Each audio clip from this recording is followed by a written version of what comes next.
অনেকদিন পর তোকে বাগে পাইছি, বল তোর মরার আগে শেষ ইচ্ছা কি? বল। আমার মরার আগে শেষ ইচ্ছা, আমি আমার জীবনে পুলিশের বন্দুক হাতে নেই নাই। আপনার বন্দুকটা একবার আমি হাতে নিতে চাই ভাই, একটু দিলে দেন। তোর মরার আগে শেষ ইচ্ছা তাহলে এটাই? না না না না, সব দাও। এবার বল তোর মরার আগে শেষ ইচ্ছা কি? বউ আমারে বলতো আমি নাকি বলদ, কোনোদিন বিশ্বাস করি নাই, আজকে প্রমাণ পাইলাম।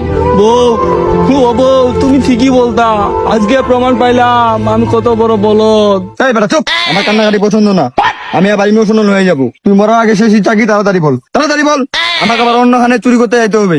ভাই, আমার মরার আগে শেষ ইচ্ছা একটাই, যদি হিরো আলমের গান শুনতে পাইতাম। কারণ হিরো আলমের গান শুনলে আমাকে আর বাইচা থাকতে ইচ্ছা করে না, মনে হয় মরে যাই। হিরো আলমের গান শুনতে যাস মানে? হিরো আলমের গান আছে তোমার কাছে? ভাই। বাইর করো, বাইর করো, ও ভাই, আছে ভাই, তাড়াতাড়ি বাইর করো। আছে ভাই। ময়ে ময়ে ময়ে ময়ে কি হলো রে ভাই মার, ভাই মার, ভাই ভাই, আমার আর বাঁচে থাকার ইচ্ছা না, ভাই মার মার মার না ভাই, তুই মার ভাই, ভাই মার মার ভাই, আমি বাঁচে থাকার